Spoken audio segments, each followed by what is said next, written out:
Hello, this is John Locke. Today I want to talk with you for a few minutes about why SEO is both the easiest thing to understand and the hardest thing to execute. The one thing that I want you to take away from this video when it's all said and done is that SEO is very easy to understand, but doing what it takes to make your site rank is not as easy as it looks. It requires a lot of dedication and a lot of perseverance. A lot of confusion comes from search engine optimization. Even a lot of people that I work with that are designers and developers of websites don't have the understanding of SEO that you think that they would.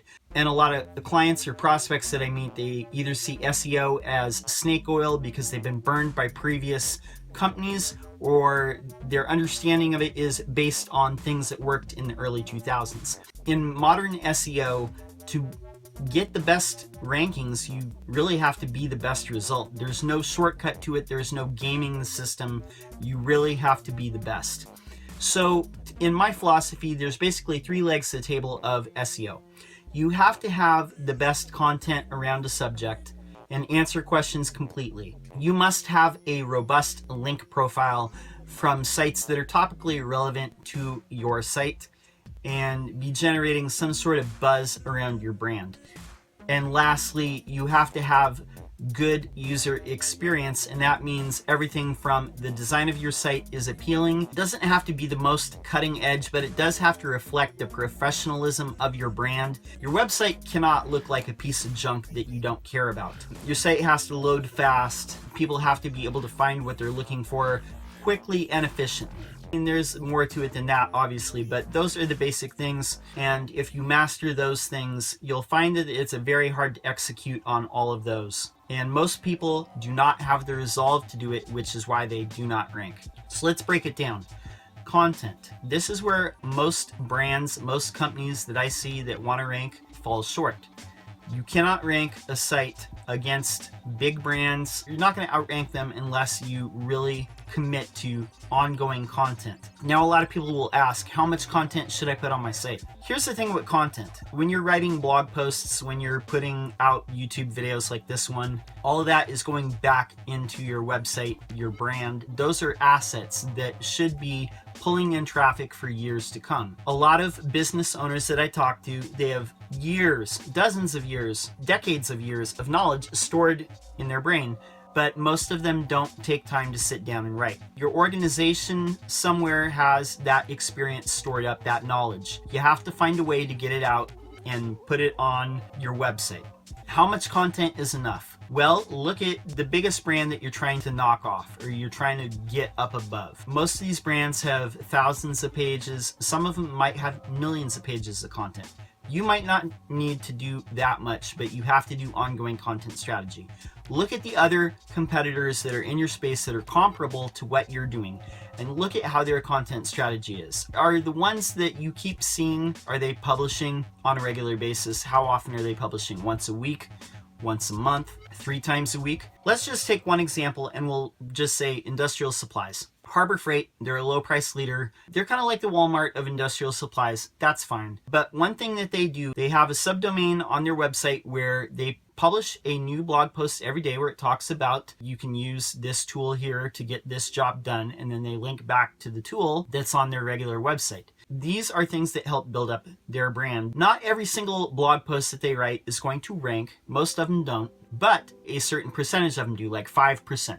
Or maybe even 10% of those rank for something. That's how most blogs are. That's how most YouTube videos are. That's how most any type of content that you publish is. You're not going to know what's going to be the thing that ranks and draws in traffic, but you have to produce the content to find out. Content is very important. It's the number one thing that's going to bring in organic traffic, meaning search traffic from Google, from Bing. Number 1 on your SEO list, commit to an ongoing content strategy. Number 2, looking for a robust backlink profile. Here's another place where a lot of companies fall short.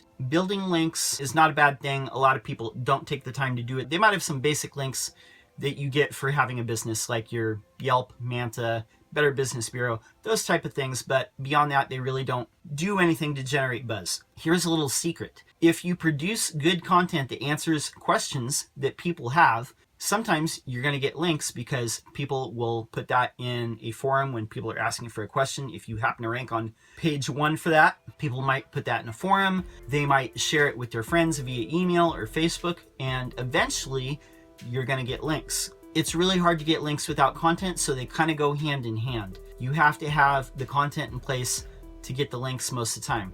But I see a lot of places that show improvement because they don't have even the basic links. And those would be organizations and affiliations that have to do with your thing, whatever it is. They haven't gone out and done it because they don't know that they need to do it. So a lot of places can benefit from just having the basic backlinks that other competitors in their space might have already that are foundational. If nobody else that you're competing with is really a breakaway winner when it comes to the backlink profile, then you could probably benefit from at least coming up to speed with the rest of them. My advice would be have an SEO consultant look at your backlink profile. They can use different tools to deduce what that is. If you have Google Search Console hooked up to your site already, you can go in under search analytics and look at links to your site, and you can see how many domains are linking to your site. You won't really be able to tell without getting a professional SEO tool like SEMrush or Ahrefs to tell what kind of backlink profile your competitors have, but if you reach out to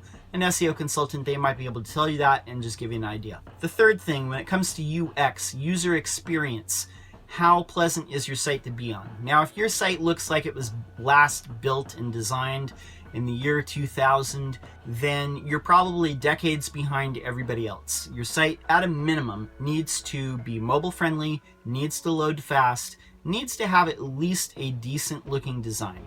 And I'm not saying that you have to have the most cutting edge design in the world, but you have to have a design that is easy to read for people on their phone, for people on their desktop. If you can glance at it from a distance and see what the words on the page are or get the meaning of the page, then that's great.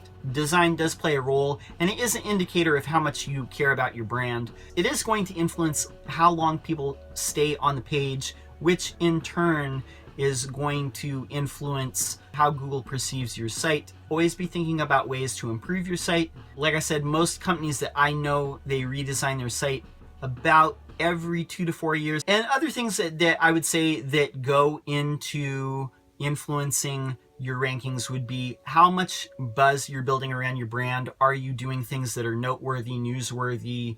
Are you getting PR from places? Are you active in your local community? Are you opening new offices in your area? Are you getting buzz from your local business journal? Those are the basic things that are going to determine whether your site goes up or down. And I want to stress too, Google changes their ranking algorithm on a regular basis. They say that they tweak it about 5 to 7 times a day.